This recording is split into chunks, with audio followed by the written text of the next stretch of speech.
combination of resistors. ಏನು combination of resistors ಅಂದರೆ, ಈಗ ನೋಡಿ ಸುಮ್ಮನೆ ಡೈಲಿ ಲೈಫ್ ಎಕ್ಸಾಂಪಲ್ ನೀವು ತೊಗೊಂಡ್ರೆ, ನಮ್ಮ ಹತ್ರ ಕರೆನ್ಸಿ ಇದೆ. ಕರೆನ್ಸಿ ಮಿನಿಮಮ್ ಈಗ ನಮ್ಮ ಹತ್ರ ಇರೋಂಥ ಕರೆನ್ಸಿ ಎಷ್ಟು? 1 ರೂಪಿ. 1 ರೂಪಿ ಬಿಟ್ಟರೆ ನಮ್ಮ ಹತ್ರ ಇರೋದು 2 ರೂಪಿ, ಅದು ಬಿಟ್ಟರೆ ನೆಕ್ಸ್ಟ್ ಇರೋದು 5 ರೂಪೀಸು. 5 ರೂಪೀಸ್ ಬಿಟ್ಟು ನಮ್ಮ ಹತ್ರ ಸಿಗೋದು 10 ಸಿಗುತ್ತೆ, 10 ಬಿಟ್ಟರೆ 20 ಸಿಗುತ್ತೆ, 20 ಬಿಟ್ಟರೆ 50 ರೂಪೀಸ್ ಸಿಗುತ್ತೆ, 50 ರೂಪೀಸ್ ಬಿಟ್ಟರೆ 100 ಸಿಗುತ್ತೆ, 100 ರೂಪೀಸ್ ಬಿಟ್ಟರೆ 200 ಇದೆ. ಇನ್ನು ಫೈನಲಿ ನಮ್ಮ ಹತ್ರ ಈಗ ಸದ್ಯಕ್ಕೆ ಇರೋದು 500 ರೂಪೀಸ್. ಇಷ್ಟೇ ನಮ್ಮ ಹತ್ರ ಕರೆನ್ಸಿ ಇರೋದು. 1, 2, 5, 10, 20, 50, 100, 200 ಆ್ಯಂಡ್ ದೆನ್ 500. ಈಗ ನಾನು ಹೇಳ್ತಾ ಇರೋದು, ಎಲ್ಲೋ ಒಂದು ಅಂಗಡಿಗೆ ಹೋಗ್ತೀರಿ, ಯಾವುದೋ ಒಂದು ವಸ್ತು ಪರ್ಚೇಸ್ ಮಾಡ್ತೀರಿ. ಪರ್ಚೇಸ್ ಮಾಡಿದಾಗ ಯು ರಿಕ್ವೈರ್ 150 ರೂಪೀಸ್. ನಿಮ್ಮ ಹತ್ರ 150 ರೂಪೀಸ್ ಕರೆನ್ಸಿ ಇದೆಯಾ? ಇಲ್ಲ. ಏನು ಮಾಡ್ತೀರಿ ಹಾಗಿದ್ರೆ? ಈಗ ಏನು ಮಾಡ್ಬೋದು? You can combine 2 notes, 100 rupees ಮತ್ತು 50 ರೂಪೀಸ್ ಎರಡನ್ನೂ ಕಂಬೈನ್ ಮಾಡಿ 150 ರೂಪೀಸ್ ಪೇ ಮಾಡ್ಬೋದು. ಸರಿ ಇದೆಯಾ? ಅಥವಾ ಏನು ಮಾಡ್ಬೋದು, ನೀವು 50 ರೂಪೀಸ್ದು 3 ಕರೆನ್ಸಿನ ಸೇರಿಸಿ 150 ರೂಪೀಸ್ ಮಾಡಿ ನೀವು ಆ ವಸ್ತುನ ಪರ್ಚೇಸ್ ಮಾಡ್ಬೋದು. ಅಥವಾ ಬೇಕಾದಷ್ಟು ಕಾಂಬಿನೇಷನ್ಸ್ ಬರುತ್ತೆ ಇಲ್ಲೀಗ. 20 ರೂಪೀಸ್ದು 5 ನೋಟು ಪ್ಲಸ್ 50 ರೂಪೀಸ್ ಒಂದು ನೋಟು, ಟೋಟಲ್ ಎಷ್ಟಾಯ್ತು ಈಗ? Once again 150. ಅಂದರೆ ನಮ್ಮಲ್ಲಿ ಇರುವಂಥ ಡಿನಾಮಿನೇಷನ್ಸ್ ಅಂತ ನಾವೇನು ಕರಿತೀವಿ, ಮತ್ತು ಕರೆನ್ಸಿ ನೋಟ್ಸ್ ಅಂತ ಏನು ಕರಿತೀವಿ, ಇರುವಂಥ ಇಷ್ಟೇ ನೋಟ್ಸನ್ನೇ ರಿಪೀಟೆಡಾಗಿ ಕಂಬೈನ್ ಮಾಡಿ ನಮಗೆ ಬೇಕಾಗಿರುವಂಥ ವ್ಯಾಲ್ಯೂನ ಅಥವಾ ಡಿನಾಮಿನೇಷನನ್ನು ನಾವು ಕ್ರಿಯೇಟ್ ಮಾಡ್ತೀವಿ. ಹೇಗೆ ಮಾಡ್ತೀವಿ? By using what? ಕಾಂಬಿನೇಷನ್. ಇಲ್ಲಿ ಅಡಿಷನ್ ಮಾಡ್ತಾಯಿದ್ದೀರಿ. ಅಥವಾ ನೀವು ಹೀಗೂ ಮಾಡ್ಬೋದು, ನೀವು 200 ರೂಪಾಯಿ ನೋಟನ್ನು ಕೊಟ್ಟು ಅಂಗಡಿಯವನಿಗೆ 50 ರೂಪಾಯಿ ವಾಪಸ್ ತೊಗೋಬೋದು. ಎಷ್ಟು ಆಯಿತು ಮತ್ತೆ ಕರೆನ್ಸಿ? ಸೇಮ್ ಡಿನಾಮಿನೇಷನ್ 150 ಬಂತು. ಅಥವಾ ನೀವು 500 ರೂಪೀಸ್ ಅಂಗಡಿಯವನಿಗೆ ಕೊಟ್ಬಿಡ್ಬೋದು, ವಾಪಸ್ ನೀವು 350 ರೂಪೀಸ್ ತೊಗೊಂಡ್ರೆ once again the denomination will be 150. ಅಂದರೆ ಅಡಿಷನ್ ಆಗು ನೀವು ಕಾಂಬಿನೇಷನ್ ಮಾಡ್ಬೋದು, ಸಬ್ಸ್ಟ್ರಾಕ್ಟಿವ್ ಆಗು ಕೂಡ ನೀವೇನು ಮಾಡ್ಬೋದು? ಕಾಂಬಿನೇಷನನ್ನು ಮಾಡ್ಬೋದು. ಅಂದರೆ ಕಾಂಬಿನೇಷನ್ನಲ್ಲಿ ಎರಡೇ ಟೈಪ್ ಬರೋದು, ಒಂದು ಅಡಿಷನ್ ಮಾಡಬೇಕು ಅಥವಾ ಸಬ್ಸ್ಟ್ರಾಕ್ಟ್ ಮಾಡಬೇಕು. ಅದೇ ರೀತಿ ಎಲ್ಲೋ ಒಂದು ಕಂಪನಿನಲ್ಲಿ ರೆಸಿಸ್ಟರನ್ನು ಮ್ಯಾನುಫ್ಯಾಕ್ಚರ್ ಮಾಡ್ತಾಯಿದ್ದಾರೆ ಅಂದರೆ, ನಾವು 0 to infinity ಎಲ್ಲ ವ್ಯಾಲ್ಯೂಸನ್ನು ಸಹಿತ ಮ್ಯಾನುಫ್ಯಾಕ್ಚರ್ ಮಾಡಲಿಕ್ಕೆ ಸಾಧ್ಯ ಇಲ್ಲ. ಏನು ಮಾಡ್ತೀವಿ? ಕನ್ವೀನಿಯೆಂಟಾಗಿ ಕೆಲವು ರೆಸಿಸ್ಟೆನ್ಸನ್ನು ಅಥವಾ ಕೆಲವು ರೆಸಿಸ್ಟರನ್ನು ಮಾತ್ರ ನಾವೇನು ಮಾಡ್ತೀವಿ? ಅಲ್ಲಿ ಮ್ಯಾನುಫ್ಯಾಕ್ಚರ್ ಮಾಡ್ತೀವಿ. ಆ ಮ್ಯಾನುಫ್ಯಾಕ್ಚರ್ ಮಾಡಿರೋಂಥ ರೆಸಿಸ್ಟರ್ಸನ್ನೇ ಬಳಸ್ಕೊಂಡು ಕೆಲವು ಸರ್ಕ್ಯೂಟ್ಸಲ್ಲಿ ರೆಸಿಸ್ಟೆನ್ಸನ್ನು ಜಾಸ್ತಿ ಮಾಡೋಕ್ಕಾಗುತ್ತೆ. ಜಾಸ್ತಿ ಮಾಡಬೇಕಾದ್ರೆ ಯಾವ ರೀತಿ ಮಾಡ್ತೀರಿ? ಕೆಲವು ಸರ್ಕ್ಯೂಟ್ಸಲ್ಲಿ ರೆಸಿಸ್ಟೆನ್ಸನ್ನು ಕಡಿಮೆ ಮಾಡಬೇಕಾಗತ್ತೆ. ಕಡಿಮೆ ಮಾಡಬೇಕು ಅಂದರೆ ಯಾವ ರೀತಿ ಮಾಡ್ತೀರಿ? ಎರಡೇ ಪ್ರೊಬೆಬಿಲಿಟಿ ಇರೋದು. ನಮಗೆ ಬೇಕಾಗಿರೋದು ಅಷ್ಟೇ, ಒಂದೋ ರೆಸಿಸ್ಟೆನ್ಸನ್ನು ಜಾಸ್ತಿ ಮಾಡಬೇಕು ಅಥವಾ ರೆಸಿಸ್ಟೆನ್ಸನ್ನು ಕಡಿಮೆ ಮಾಡಬೇಕು. ಸೊ ಇವೆರಡಕ್ಕೂ ಸಹಿತ ಜಾಸ್ತಿ ಮಾಡಲಿಕ್ಕೆ ಒಂದು ಕಾಂಬಿನೇಷನ್ ಇದೆ, ಕಡಿಮೆ ಮಾಡಲಿಕ್ಕೆ ಇನ್ನೊಂದು ಕಾಂಬಿನೇಷನ್ ಇದೆ. ಸೊ ಅದು ಯಾವ ಕಾಂಬಿನೇಷನ್ಸ್ ನೋಡೋಣ. ಫಸ್ಟ್ ಬರೋಂಥದ್ದು ಸೀರೀಸ್ ಕಾಂಬಿನೇಷನ್ ಅಂತ ಬರುತ್ತೆ. Series combination.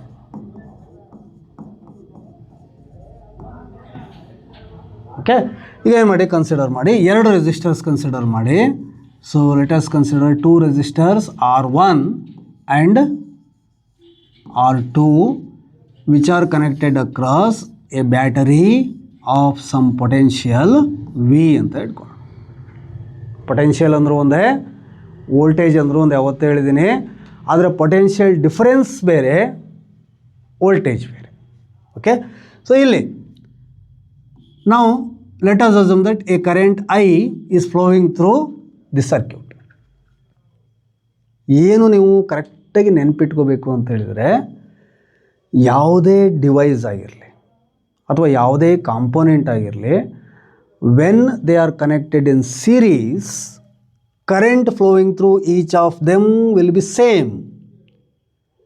ಅಂದರೆ ಈ 2 ರೆಸಿಸ್ಟರ್ಸನ್ನು ನೀವು ಸೀರೀಸ್ ಆಗಿ ಕನೆಕ್ಟ್ ಮಾಡಿದ್ದೀರಿ ಅಂದರೆ R1ನಲ್ಲೂ ಸಹಿತ ಕರೆಂಟ್ ಐ ಫ್ಲೋ ಆಗುತ್ತೆ, R2ನಲ್ಲೂ ಕೂಡ ಕರೆಂಟು ಐ ಫ್ಲೋ ಆಗುತ್ತೆ.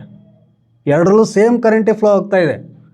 ಬ್ಯಾಟರಿಯಿಂದ ಏನು ಕರೆಂಟ್ ಹೊರಗಡೆ ಹೋಗ್ತಾ ಇದೆ ಅದೇ ಕರೆಂಟು ಯಾವ್ಯಾವ ಕಾಂಪೋನೆಂಟು ಸೀರಿಯಸ್ ಆಗಿದೆ ಎಲ್ಲ ಕಾಂಪೋನೆಂಟ್ಸಲ್ಲೂ ಅಷ್ಟೇ ಕರೆಂಟೇ ಫ್ಲೋ ಆಗುತ್ತೆ. ಆದರೆ ನೀವು ಇಲ್ಲಿ ಅಪ್ಲೈ ಮಾಡಿರೋಂಥ ಪೊಟೆನ್ಷಿಯಲ್ ಏನಿದೆ ಇದು ಡಿವೈಡ್ ಆಗುತ್ತೆ. R1 ಮತ್ತು R2 ನಡುವೆ ಪೊಟೆನ್ಷಿಯಲ್ಲು ಡಿವೈಡ್ ಆಗುತ್ತೆ. So let V1 is the potential difference across R1 and V2 is the potential difference across R2. Clear ಆಗಿದೆಯಲ್ಲ concept? When components are connected in series, current flowing through each of them will remain same, but potential is divided across each component. ಎರಡು resistors ಇದ್ದರೆ V1 ಮತ್ತು V2 divide ಆಗುತ್ತೆ. ಮೂರು resistors ಇದ್ದರೆ V1, V2 ಮತ್ತು V3 ಆಗಿ divide ಆಗುತ್ತೆ. n number of resistors ಇದ್ದರೆ V1, V2 up to V1 ವರೆಗೂ ಡಿವೈಡ್ ಆಗುತ್ತೆ. ಕ್ಲಿಯರ್ ಇದೆಯಲ್ಲ ಕಾನ್ಸೆಪ್ಟು? ಸೊ ಪೊಟೆನ್ಷಿಯಲ್ ಡಿವೈಡ್ ಆಯಿತು, ಕರೆಂಟು ಸೇಮ್ ಇದೆ ಅಂತ ಆಯಿತು. ಇಲ್ಲಿ ಎಷ್ಟು ಕರೆಂಟ್ ಇದೆ ಇಲ್ಲಿಯೂ ಸಹಿತ ಅಷ್ಟೇ ಕರೆಂಟ್ ಇದೆ. ಸೊ ಈಗ according to Ohm's law V is equal to what? I into R. Clear ಇದೆ ಅಲ್ವಾ? So the question is what is the potential difference across R1 ಅಂತ ಕೇಳ್ತೀನಿ. R1 ಹತ್ರ ಡ್ರಾಪ್ ಆಗಿರೋಂಥ ಪೊಟೆನ್ಷಿಯಲ್ ಎಷ್ಟಿದೆ? So obviously it is V1 and it should be equal to I into R1. ಯಾಕೆ I1 ಬರೀಲಿಲ್ಲ? ನಾನು ಮೊದಲೇ ಹೇಳಿದ್ದೀನಿ, current remains same when the components are connected in series. ನೋಡಿ ಪೊಟೆನ್ಷಿಯಲ್ V1 ಇದೆ, ರೆಸಿಸ್ಟೆನ್ಸ್ R1 ಇದೆ, but current is I. Similarly what is the potential difference across R2 ಅಂತ ಕೇಳಿದರೆ obviously it is V2 is equal to I into R2.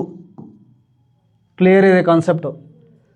So therefore what is the total applied potential ಅಂತ ಹೇಳಿದ್ರೆ V is equal to V1 plus V2. So that is equal to I into R1 plus I into R2. I common ತೊಗೊಂಡ್ರೆ ನಿಮಗೆ ಉಳಿಯೋದೇನು? R1 plus R2. Let it be equation 1. ನೋಡಿ total potential V is equal to I into R1 plus R2. ಸರಿ ಇದೆ ಅಲ್ವಾ? So ಈಗ ನಾವೇನು ಮಾಡೋಣ, ಉದಾಹರಣೆ ನಾನು ಹೇಳ್ತಾ ಇರೋದು, ಇಲ್ಲಿ 50 ರೂಪೀಸ್ ಇದೆ ಅಂತ ಇಟ್ಕೊಳ್ಳಿ, ಇಲ್ಲಿ 50 ರೂಪೀಸ್ ಇದೆ ಅಂತ ಇಟ್ಕೊಳ್ಳಿ. ಎರಡನ್ನೂ ತೆಗೆದು ನೀವೇನು ಮಾಡ್ಬೋದು? 100 ರೂಪೀಸನ್ನು ಕನೆಕ್ಟ್ ಮಾಡ್ಬೋದು. ನಾನು ಹೇಳಿದೆ ಮೊದಲೇ, ಕಾಂಬಿನೇಷನ್ ಅಂತ ಹೇಳಿದರೆ ಇರೋ ವ್ಯಾಲ್ಯೂಸನ್ನೇ ಅಡ್ಜಸ್ಟ್ ಮಾಡೋದು. 50 ರೂಪಾಯಿ ನೋಟನ್ನು ತೆಗೆದು ನಾವೇನು ಮಾಡ್ತಾಯಿದ್ವಿ, ಈಗ ಒಂದು 100 ರೂಪಾಯಿ ನೋಟನ್ನು ಹಾಕ್ತಾಯಿದ್ವಿ. ಸೊ ಈಗ ಇದಕ್ಕೆ ಕಾಂಗ್ರುಯೆಂಟಾಗಿ ಅಂದರೆ ಇದಕ್ಕೆ ಈಕ್ವಿವ್ಯಾಲೆಂಟಾಗಿ ಇನ್ನೊಂದು ಸರ್ಕ್ಯೂಟ್ ಬರುತ್ತೆ. 2 ರೆಸಿಸ್ಟರ್ ತೆಗೆದು ನಾವೇನು ಮಾಡ್ತಾಯಿದ್ದೀವಿ, ಒಂದೇ ರೆಸಿಸ್ಟರ್ ಹಾಕ್ತಾಯಿದ್ದೀವಿ. ಸೊ ಇದನ್ನು RS ಅಂತ ಡಿನೋಟ್ ಮಾಡೋಣ. ಅಂದರೆ ಎಫೆಕ್ಟಿವ್ ರೆಸಿಸ್ಟೆನ್ಸ್ ಇನ್ ಸೀರೀಸ್ ಅಥವಾ equivalent resistance in series, RS ಅಂತ ಡಿನೋಟ್ ಮಾಡ್ತಾ ಇದ್ದೀವಿ. ಸೊ ಬ್ಯಾಟ್ರಿ ಪೊಟೆನ್ಷಿಯಲ್ ಸೇಮ್ ಇದೆ. ಇಲ್ಲಿ ಯಾವ ಬ್ಯಾಟ್ರಿ ಅಪ್ಲೈ ಮಾಡಿದ್ರೋ ಇಲ್ಲೂ ಅದೇ ಬ್ಯಾಟ್ರಿ ಇದೆ. So potential remains same V. And ಈ ಬ್ಯಾಟ್ರಿ ಎಷ್ಟು ಕರೆಂಟ್ ಸೆಂಡ್ ಮಾಡ್ತಾ ಇದೆಯೋ ಅಷ್ಟೇ ಕರೆಂಟನ್ನು ಇದೇ ಬ್ಯಾಟ್ರಿನೂ ಕೂಡ ಸೆಂಡ್ ಮಾಡ್ತಾ ಇದೆ. ಈಗ ಮತ್ತೆ ನೀವು ಓಮ್ಸ್ ಲಾ ಅಪ್ಲೈ ಮಾಡಿದರೆ you will get V, total potential V is equal to I into what? RS. ಇಲ್ಲಿ 2 ರೆಸಿಸ್ಟರ್ಸ್ ಇದೆ. ಸೊ V1 ಪ್ಲಸ್ V2 ಮಾಡಿದಾಗ ಟೋಟಲ್ ಪೊಟೆನ್ಷಿಯಲ್ ಸಿಕ್ಕಿತ್ತು.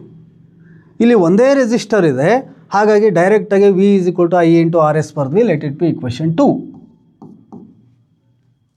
ನೋಡಿ 2 ಈಕ್ವೇಷನ್ಸ್ ಅಥವಾ 2 ಸರ್ಕ್ಯೂಟ್ಸ್ ಏನಿದೆ ಸೇಮ್ ಇದೆ. ಇದು ಇಲ್ಲಿ 2 ರೆಸಿಸ್ಟರ್ಸು ಏನು ಎಫೆಕ್ಟನ್ನು ಪ್ರೊಡ್ಯೂಸ್ ಮಾಡ್ತಾ ಇದೆಯೋ ಅದಷ್ಟು ಎಫೆಕ್ಟನ್ನು ಈ ರೆಸಿಸ್ಟೆನ್ಸು ಪ್ರೊಡ್ಯೂಸ್ ಮಾಡುತ್ತೆ. ಹಾಗಾಗಿ ಇದನ್ನು ಈಕ್ವಿವ್ಯಾಲೆಂಟ್ ಅಥವಾ ಎಫೆಕ್ಟಿವ್ ರೆಸಿಸ್ಟೆನ್ಸ್ ಅಂತ ನಾವು ಕರಿತಾ ಇದ್ದೀವಿ.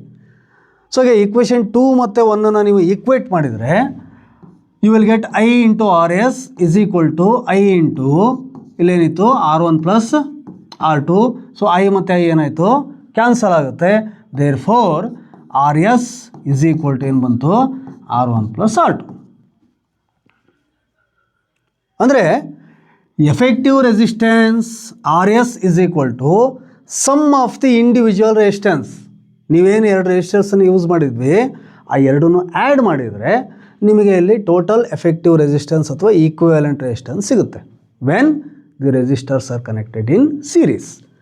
ಸಪೋಸ್ 3 ರೆಸಿಸ್ಟರ್ ಇತ್ತು ಅಂದರೆ you could write RS is equal to R1 plus R2 plus R3. 4 resistors ಇತ್ತು ಅಂದರೆ you should write R4. n number of resistors ಇದೆ ಅಂದರೆ in general RS is equal to R1 plus R2 plus R3 up to Rn. So this is the formula for effective resistance when resistors are connected in series.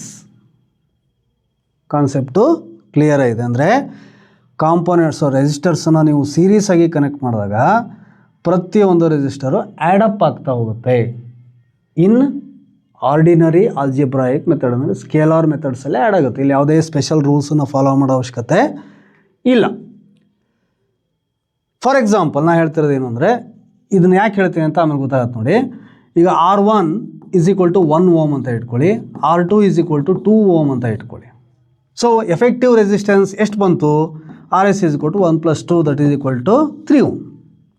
ಇಲ್ಲಿ highest resistance ನೀವು ಬಳಸಿರೋದು ಯಾವುದು? 2 ohm.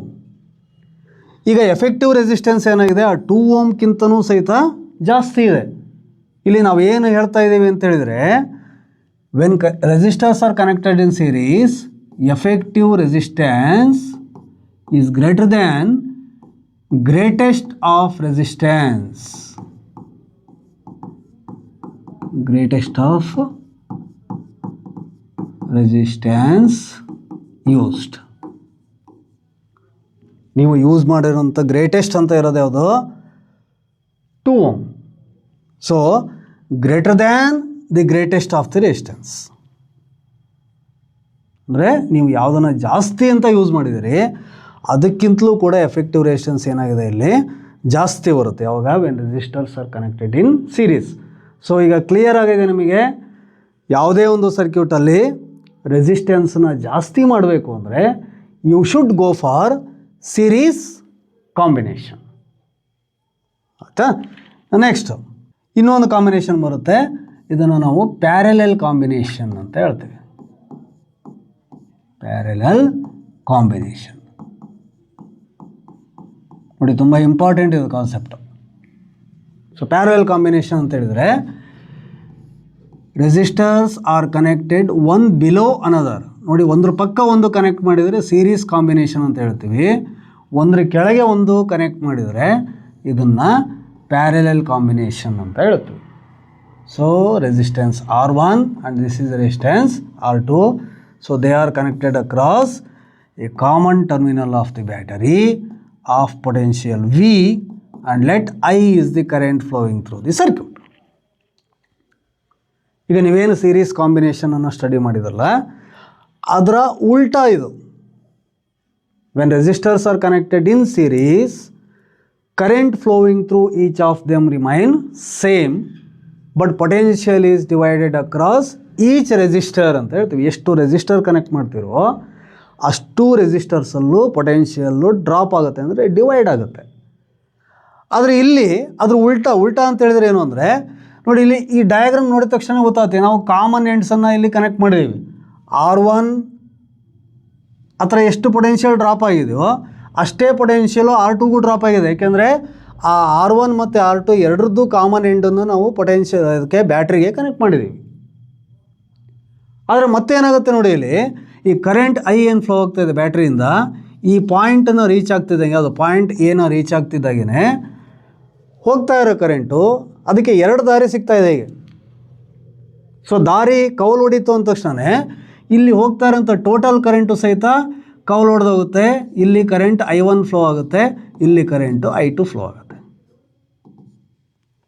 ನೋಡಿ, when resistors are connected in parallel, potential across each resistor remain same, but current is different through different resistor ಅಂತ ಹೇಳ್ತೀವಿ. ಇನ್ನೊಂದು R3 connect ಆಗಿತ್ತು ಅಂದರೆ ಇಲ್ಲಿಗೆ I1 ಹೋಗೋದು, I2 ಹೋಗೋದು, R3 ಒಳಗಡೆ I3 ಫ್ಲೋ ಆಗೋದು.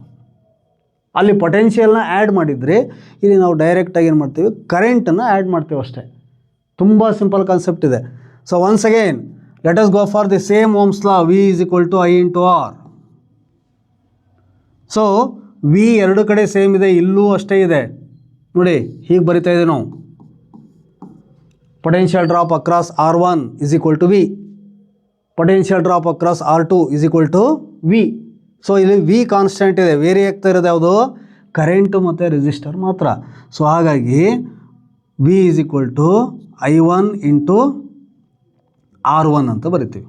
What is the potential across R1 ಅಂತ ಕೇಳಿದಾಗ it is nothing but I1 into R1.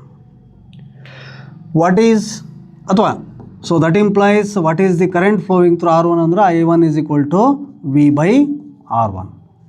Similarly what is the potential difference across R2 ಅಂದರೆ I2 into R2. So this implies I2 is equal to V divided by R2.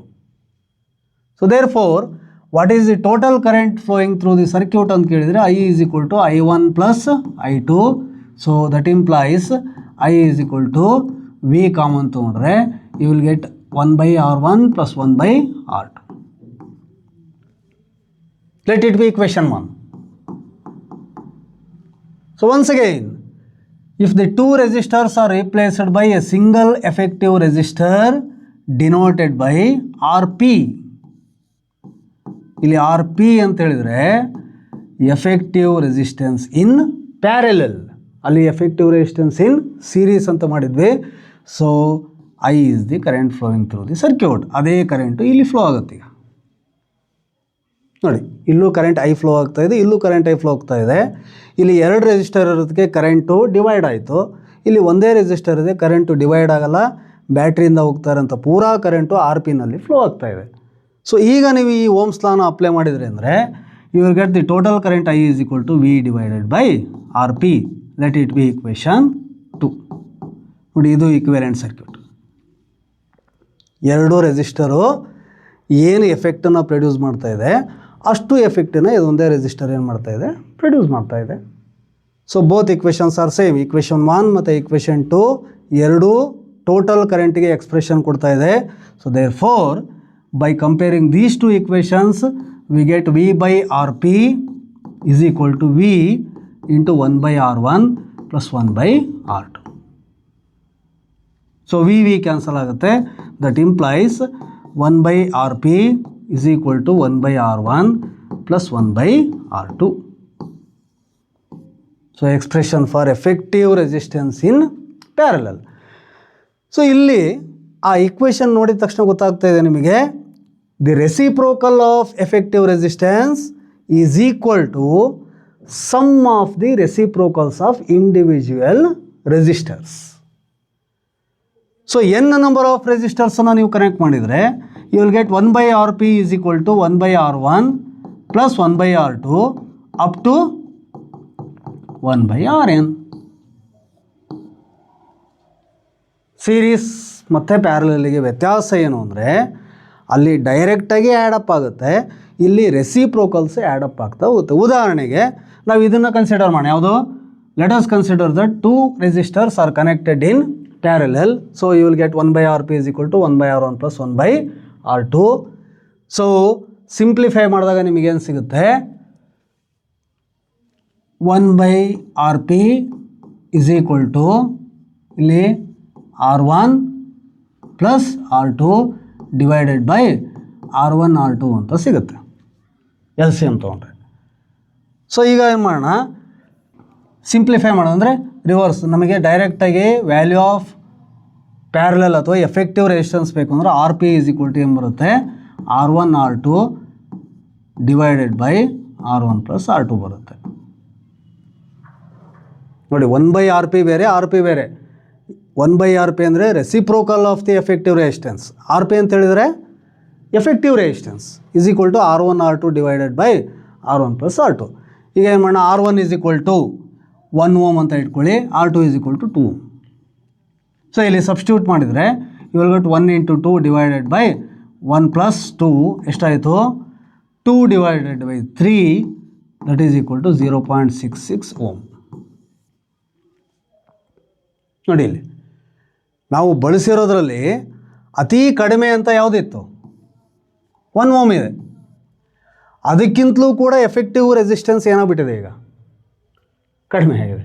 ಅಂದರೆ when resistors are connected in parallel, effective resistance is less than the least of the resistor used.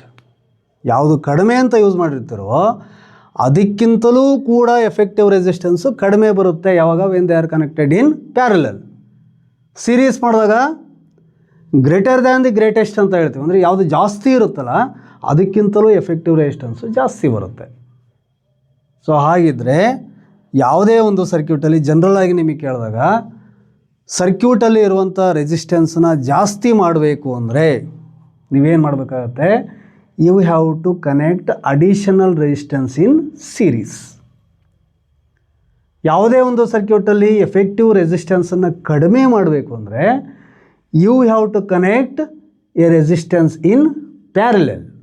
ಎಷ್ಟು ಕಡಿಮೆ ರೆಸಿಸ್ಟೆನ್ಸನ್ನು ನೀವು connect ಮಾಡ್ತೀರೋ ಅಷ್ಟು effective resistance ಕೂಡ ಕಡಿಮೆ ಆಗುತ್ತೆ. ಎಷ್ಟು ಜಾಸ್ತಿ ರೆಸಿಸ್ಟೆನ್ಸನ್ನು ಸೀರೀಸ್ ಮಾಡ್ತೀರೋ ಅಷ್ಟೇ ಎಫೆಕ್ಟಿವ್ ರೆಸಿಸ್ಟೆನ್ಸು ಕೂಡ ಜಾಸ್ತಿ ಆಗ್ತಾ ಹೋಗುತ್ತೆ. So this is series and parallel combination of resistors. So ಇನ್ನು ಈ ಚಾಪ್ಟ್ರಿಗೆ ಸಂಬಂಧಪಟ್ಟಾಗೆ ಅಂದರೆ ಕರೆಂಟ್ ಎಲೆಕ್ಟ್ರಿಸಿಟಿಗೆ ಸಂಬಂಧಪಟ್ಟಾಗೆ ಉಳಿಯೋದೇನಂತ ಹೇಳಿದ್ರೆ ಇಲ್ಲಿ ಪವರ್ ಅನ್ನೋಂಥ ಒಂದು ಕಾನ್ಸೆಪ್ಟ್ ಬರುತ್ತೆ. ಪವರ್ ಕಾನ್ಸೆಪ್ಟಿಗೆ ಹೋಗೋಕ್ಕಿಂತ ಮುಂಚೆ ಇಲ್ಲಿ ಯಾವ ರೀತಿ ಮಟೀರಿಯಲ್ಸ್ಗೆ ರೆಸಿಸ್ಟೆನ್ಸ್ ಯಾವ ರೀತಿ ವೇರಿಯೇಷನ್ ಆಗುತ್ತೆ ನೋಡೋಣ. ಈಗ ನೀವು ಪ್ಯೂರ್ ಮೆಟಲ್ಸನ್ನು ಕನ್ಸಿಡರ್ ಮಾಡಿದರೆ, if you consider the metals, ನೋಡಿ ಇಲ್ಲಿ this is the value of resistance, ಅಥವಾ ರೆಸಿಸ್ಟೆನ್ಸ್ಗಿಂತಲೂ ನಾವು ಸಾಮಾನ್ಯವಾಗಿ ಡಿನೋಟ್ ಮಾಡೋವಂಥದ್ದು ರೆಸಿಸ್ಟಿವಿಟಿನ ಕನೆಕ್ಟ್ ಮಾಡ್ತೀವಿ.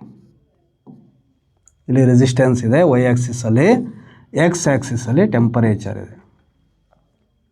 So this is the variation of resistivity of metals with temperature. So resistance of metals increases exponentially with absolute temperature. Temperature ಜಾಸ್ತಿ ಆಗ್ತಾ ಹೋದಾಗೆ ರೆಸಿಸ್ಟೆನ್ಸು ಕೂಡ ಜಾಸ್ತಿ ಆಗ್ತಾ ಹೋಗುತ್ತೆ. ಇದು ಭಾಳ ಇಂಪಾರ್ಟೆಂಟ್ ಗ್ರಾಫು, ಇದನ್ನು ನೆನ್ಪಿಟ್ಕೊಳ್ಳಿ. ಇನ್ನು ನೆಕ್ಸ್ಟು ಇಲ್ಲೂ ಸಹಿತ ನೋಡಿ, ನಾವು ಎಕ್ಸ್ ಆ್ಯಕ್ಸಿಸಲ್ಲಿ ಟೆಂಪರೇಚರ್ ತೊಗೊಂಡಿದ್ದೀವಿ, ವೈ ಆ್ಯಕ್ಸಿಸಲ್ಲಿ ರೆಸಿಸ್ಟಿವಿಟಿ ತೊಗೊಂಡಿದ್ದೀವಿ. ಸೊ ಗ್ರಾಫ್ ಈ ರೀತಿ ಬಂತು ಅಂದರೆ this is variation of resistivity with temperature for alloys. ಅಲಾಯ್ಸಿಗೆ ಈ ರೀತಿ ವೇರಿಯೇಷನ್ ಆಗುತ್ತೆ. ಅಂದರೆ resistivity not starting from zero. ಇಲ್ಲಿ ಸ್ಟಾರ್ಟಿಂಗ್ ಫ್ರಮ್ ಝೀರೋ ಇದೆ, it is not starting from zero. So alloys ಅಂದರೆ ಯೂಶುವಲ್ ಆಗಿ ನಾವು ಕನ್ಸಿಡರ್ ಮಾಡೋದು ಮ್ಯಾಂಗನಿನ್,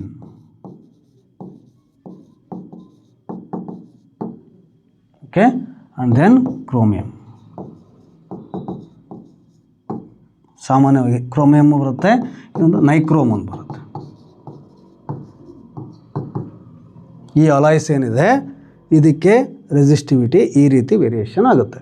ಇನ್ನು finally this is the variation of resistivity of semi conductors with temperature. ಈ ರೀತಿ ಇದೆ. ಇಲ್ಲಿ ಏನು ಅಬ್ಸರ್ವ್ ಮಾಡ್ತಾ ಇದ್ದಾರೆ, resistivity decreases with increase in temperature. Alloys ಮತ್ತು ಮೆಟಲ್ಸನ್ನು ನೀವು ಕನ್ಸಿಡರ್ ಮಾಡಿದರೆ resistance increases with increase in temperature. ಅದರಲ್ಲಿ ಮತ್ತೆ ವ್ಯತ್ಯಾಸ ಏನು ಅಂದರೆ ಇದು ಎಕ್ಸ್ಪೋನೆನ್ಷಿಯಲ್ ವೇರಿಯೇಷನ್ ಇದೆ, ಇದು ಡೈರೆಕ್ಟ್ಲಿ ಪ್ರಪೋರ್ಷನಲ್ ಇದೆ. Here it decreases exponentially with increase in temperature. ಇಲ್ಲಿ ಸೆಮಿ ಕಂಡಕ್ಟರ್ಸ್ ಮತ್ತು ಇನ್ಸುಲೇಟರ್ಸಿಗೂ ಅಪ್ಲೈ ಆಗುತ್ತೆ. ಇದು ಸಾಮಾನ್ಯ ಇನ್ಸುಲೇಟರ್ಸ್ ಪದ ಅಷ್ಟು ಸೂಕ್ತ ಅಲ್ಲ, ಯಾಕೆಂದರೆ ಇನ್ಸುಲೇಟರ್ಸ್ ಅಂತ ಹೇಳಿದ್ರೆ it does not conduct any electricity.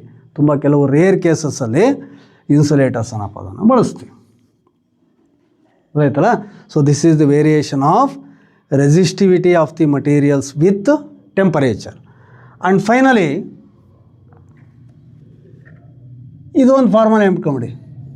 If R1 and R2 are the resistors ಅಥವಾ resistance of a conductor at temperature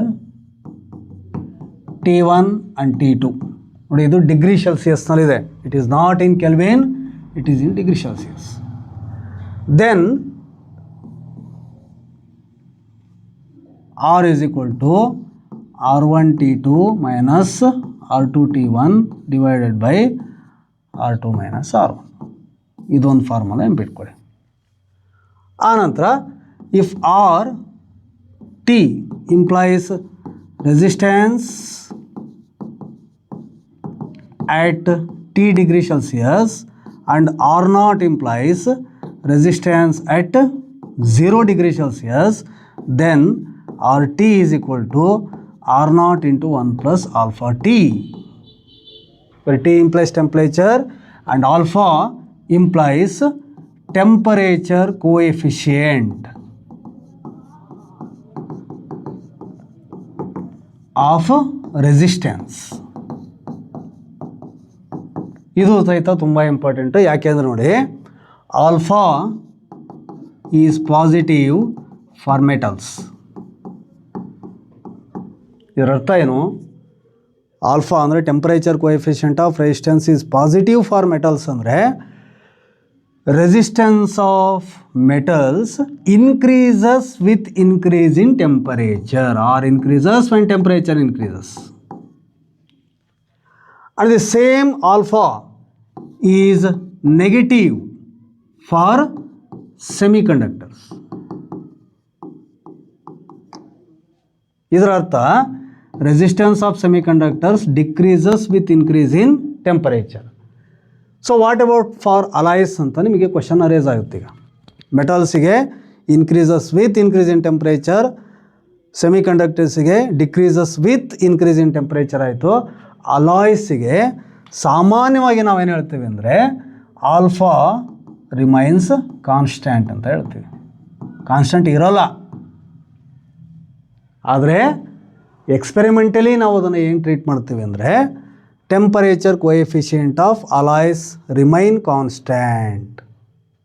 ಯಾಕೆ ಅಂತೇಳಿದರೆ ತುಂಬ ಕಡಿಮೆ ವೇರಿಯೇಷನ್ ಆಗುತ್ತೆ. ಎಲ್ಲಿ? ಅಲಾಯ್ಸಲ್ಲಿ. ಮೆಟಲ್ಸಲ್ಲಿ ಮತ್ತು ಸೆಮಿಕಂಡಕ್ಟರ್ಸಲ್ಲಿ ಡ್ರಾಸ್ಟಿಕ್ ವೇರಿಯೇಷನ್ಸ್ ಆಗುತ್ತೆ. ಆದರೆ ಈ ಅಲಾಯ್ಸಲ್ಲಿ ಮಾತ್ರ ತುಂಬ ಲೈಟಾಗಿ ವೇರಿಯೇಷನ್ ಆಗೋದ್ರಿಂದ ಹೆಚ್ಚು ಕಡಿಮೆ ಅದನ್ನು ನಾವು ಕಾನ್ಸ್ಟ್ಯಾಂಟ್ ಅಂತ ಟ್ರೀಟ್ ಮಾಡ್ತೇವೆ ಅಷ್ಟೇ. ಓಕೆ. ಇನ್ನು ಫೈನಲಿ ನೆಕ್ಸ್ಟ್ ಇದರಲ್ಲಿ ಕಿರ್ಚಾಫ್ಸ್ ಲಾಸ್ ಅಂತ ಬರುತ್ತೆ.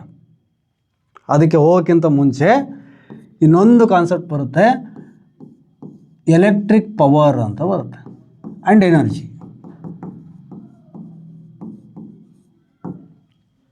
ಸೊ ಎಲ್ಲೇ ಕರೆಂಟ್ ಫ್ಲೋ ಆಗ್ತಾ ಇದೆ ಅಂತ ಹೇಳಿದರೆ ಅಲ್ಲಿ ಆ ಡಿವೈಸ್ ಅಕ್ರಾಸು ಒಂದು ಪೊಟೆನ್ಷಿಯಲ್ ಡಿಫ್ರೆನ್ಸ್ ಇರಲೇಬೇಕು.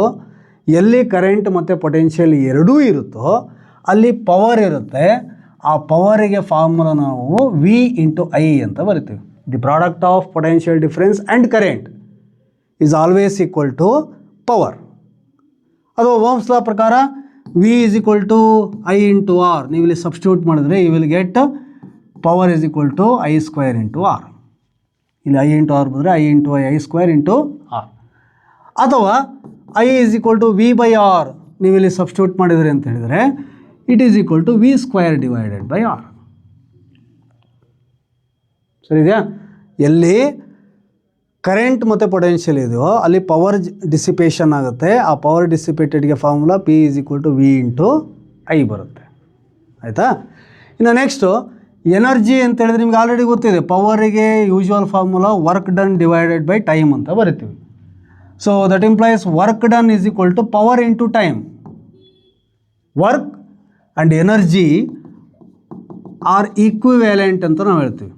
Work and energy are equivalent. ಅದರ ಅರ್ಥ work can be converted into energy and energy can be converted into work. Both are same. ವರ್ಕಿಗೂ ಸಹಿತ ಎಸ್ ಐ ಯೂನಿಟ್ಟು ಜೌಲ್ ಅಂತ ಬರಿತೀವಿ, ಎನರ್ಜಿಗೂ ಸಹಿತ ಎಸ್ ಐ ಯೂನಿಟಿನ ಜೌಲ್ ಅಂತಲೇ ಬರಿತೀವಿ.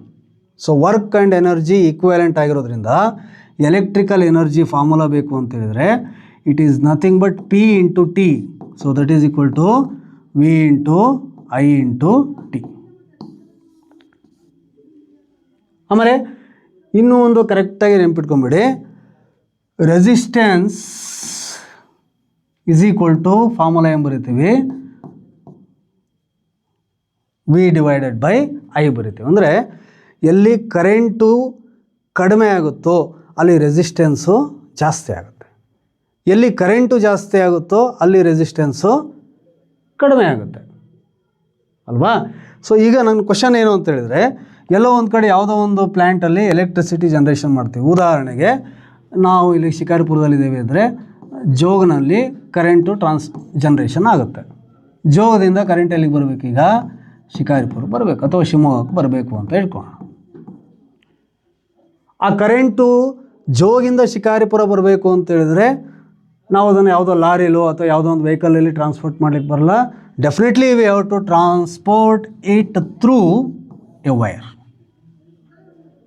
ನೀವು ಸಾಮಾನ್ಯವಾಗಿ ನೋಡಿರೋ ಹಾಗೆ ನಾವು ಮನೆ ಒಳಗಡೆ ಎಲ್ಲ ಇಲ್ಲಿ ಈ ರೂಮ್ ಒಳಗಡೆ ಏನು ವೈರಿಂಗ್ ಯೂಸ್ ಮಾಡ್ತೀವಿ, ತುಂಬ ತಿನ್ ಇರುತ್ತೆ wire, and especially it is made up of copper. ಯಾಕೆ ಕಾಪರ್ ಯೂಸ್ ಮಾಡ್ತೀವಿ ಅಂದರೆ it is a good conductor of electricity. ಕಾಪರ್ಗಿಂತನೂ ಗುಡ್ ಕಂಡಕ್ಟರ್ ಯಾವುದು ಅಂತ ಹೇಳಿದರೆ ಸಿಲ್ವರ್, ಸಿಲ್ವರ್ಗಿಂತನೂ ಗುಡ್ ಕಂಡಕ್ಟರ್ ಯಾವುದು ಅಂತ ಹೇಳಿದರೆ ಗೋಲ್ಡ್, ಗೋಲ್ಡ್ಗಿಂತಲೂ ಗುಡ್ ಕಂಡಕ್ಟರ್ ಯಾವುದು ಅಂತ ಹೇಳಿದರೆ ಪ್ಲಾಟಿನಮ್. ಅಂದರೆ ತುಂಬ ಕಡಿಮೆ ಕರೆಂಟ್ ಲಾಸ್ ಆಗಬೇಕು ಅಥವಾ ತುಂಬ ಕಡಿಮೆ ರೆಸಿಸ್ಟೆನ್ಸ್ ಇರಬೇಕು ಅಂದರೆ we have to go for platinum, but still we are using copper. ಯಾಕೆ? ಅಥವಾ ನೀವು ಹೊರಗಡೆ ವಿದ್ಯುತ್ ಇದೇನು ಬರುತ್ತಲ್ಲ, ಹೊರಗಡೆ ಲೈಟ್ ಕಂಬ ಏನು ಬರುತ್ತಲ್ಲ, ಆ ಲೈಟ್ ಕಂಬದಲ್ಲಿರುವಂಥ ವೈರ್ ನೋಡಿ ತುಂಬ ತಿಕ್ಕಿರುತ್ತೆ, ಈ ತಿಕ್ನೆಸ್ ಇರುತ್ತೆ. So it is made up of aluminium ಅಥವಾ ಸ್ಟೀಲಿಂದನೂ ಮಾಡಿರ್ತಾರೆ. ಇದ್ರದ್ದು ರೆಸಿಸ್ಟೆನ್ಸ್ ಇನ್ನೂ ಜಾಸ್ತಿ ಇರುತ್ತೆ ಯಾವುದಕ್ಕಿಂತ, ಕಾಪರ್ಗಿಂತ. ಇದ್ರೆ ಯಾಕೆ ನಾವು ಇಲ್ಲಿ ಸ್ಟೀಲ್ ಅಥವಾ ಅಲ್ಯೂಮಿನಿಯಂ ಯೂಸ್ ಮಾಡ್ತೀವಿ, ಯಾಕೆ ನಮ್ಮ ಹೌಸ್ ಹೋಲ್ಡ್ ವೈರಿಂಗ್ ಒಳಗಡೆ ಕಾಪರ್ ಯೂಸ್ ಮಾಡ್ತೀವಿ, ಯಾಕೆ ಎಕ್ಸ್ಪೆರಿಮೆಂಟ್ಸಲ್ಲಿ ಪ್ಲಾಟಿನಮನ್ನು ಯೂಸ್ ಮಾಡ್ತೀವಿ? Because of the availability and cost. ಅಬಾಂಡನ್ನಾಗಿ ಅವೈಲೇಬಲ್ ಆಗಿರೋದು ಅಲ್ಯೂಮಿನಿಯಂ ಮತ್ತು ಸ್ಟೀಲ್. ತುಂಬ ಕಡಿಮೆ ಅವೈಲೇಬಿಲಿಟಿ ಇರೋದು ಪ್ಲಾಟಿನಮ್ಮು, ಗೋಲ್ಡು, ಸಿಲ್ವರು. ಆನಂತರ ಇದ್ದದ್ದು ಮಟೀರಿಯಲ್ದು ಕಾಸ್ಟ್ ಏನಾಗಿದೆ, ತುಂಬ ಎಕ್ಸ್ಪೆನ್ಸಿವ್ ಆಗಿದೆ.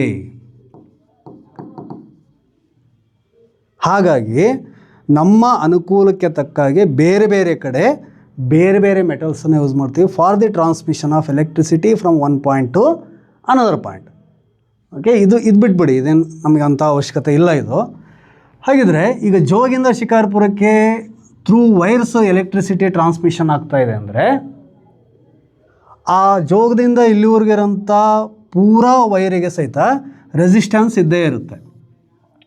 ಈ ರೆಸಿಸ್ಟೆನ್ಸು ಕಂಟಿನ್ಯೂಸ್ ಆಗಿ ಕರೆಂಟನ್ನು ಏನು ಮಾಡ್ತಾ ಇರುತ್ತೆ, ಆಪೋಸ್ ಮಾಡ್ತಾ ಇರುತ್ತೆ. ಸೊ ಅಂದರೆ ಒಂದು 50 ಆಂಪಿಯರ್ ಕರೆಂಟು ಜೋಗದಲ್ಲಿ ಜನ್ರೇಷನ್ ಆಗಿದೆ ಅಂದರೆ ಅದು ಇಲ್ಲಿಗೆ ಬರೋಷ್ಟೊತ್ತಿಗೆ ಏನಾಗ್ಬಿಡುತ್ತೆ, 10 ಆಂಪಿಯರ್ ಆಗುತ್ತೆ. What about remaining 40 ampere of current? So this current is lost in the form of heat due to power dissipation ಅಂತಲೇ ಹೇಳ್ತೀವಿ. ಪವರ್ ಡಿಸಿಪೇಷನ್ ಆಗೋದಕ್ಕೆ ಇಲ್ಲಿ ಇರುವಂಥ ಸುಮಾರಷ್ಟು ಕರೆಂಟು ಲಾಸ್ ಆಗ್ತಾ ಇದೆ. ಹಾಗಿದ್ದರೆ ಇಲ್ಲಿ 50 ಆಂಪಿಯರ್ ಇರೋ ಕರೆಂಟನ್ನು ಇಲ್ಲಿಗೆ ಅಟ್ಲೀಸ್ಟ್ ಒಂದು 40 ಆಂಪಿಯರ್ ಆದರೂ ತರಬೇಕು ಅಂತ ಹೇಳಿದರೆ ಏನು ಪ್ರಿಕಾಷನ್ಸನ್ನು ನಾವು ಯೂಸ್ ಮಾಡ್ಬೋದು? ಇದನ್ನು ನೆನ್ಪಿಟ್ಕೊಳ್ಳಿ. Current is always transmitted at high voltage and low current.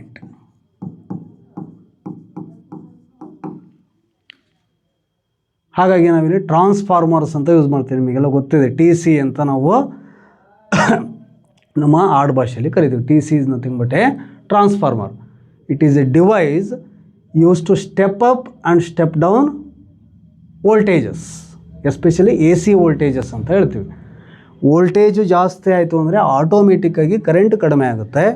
Voltage ಕಡಿಮೆ ಆಯಿತು ಅಂತ ಹೇಳಿದರೆ ಆಟೋಮೆಟಿಕ್ಕಾಗಿ ಕರೆಂಟು ಜಾಸ್ತಿ ಆಗುತ್ತೆ. ಸೊ ಆ ಟ್ರಾನ್ಸ್ಫಾರ್ಮರ್ನ ಯೂಸ್ ಮಾಡಿಕೊಂಡು ನಾವೇನು ಮಾಡ್ತೀವಿ, ಕರೆಂಟ್ ಅಥವಾ electricity is always transmitted at high voltages and low current to minimise the production of heat. ಎಷ್ಟು ಕರೆಂಟ್ ಇರುತ್ತೋ ಅಷ್ಟು ಆಪೋಸಿಷನ್ ಪ್ರೊಡಕ್ಷನ್ ಆಗುತ್ತೆ. ಹಾಗಾಗಿ ಕರೆಂಟೇ ಕಡಿಮೆ ಇದೆ ಅಂತ ಹೇಳಿದಾಗ ಅಲ್ಲಿ ನಂಬರ್ ಆಫ್ ಕೊಲಿಜನ್ಸು ಆಟೋಮೆಟಿಕ್ಕಾಗಿ ಕಡಿಮೆ ಆಗಿಬಿಡುತ್ತೆ. ಕೊಲಿಜನ್ಸ್ ಕಡಿಮೆ ಆಯಿತು ಅಂದರೆ ರೆಸಿಸ್ಟೆನ್ಸ್ ಡಿಕ್ರೀಸಸ್. ಸೊ ಹಾಗಾಗಿ ಈ ಪವರ್ ಡಿಸಿಪೇಷನನ್ನು ಕಡಿಮೆ ಮಾಡಬೇಕು ಅಂದರೆ ಈ ಮೆಥಡನ್ನು ನಾವು ಫಾಲೋ ಮಾಡ್ತೀವಿ. Current is transmitted at high voltage and low current. Okay, this is all about the concept of electricity, Ohm's law, resistors and their combinations, and the power dissipation in any circuit. Okay.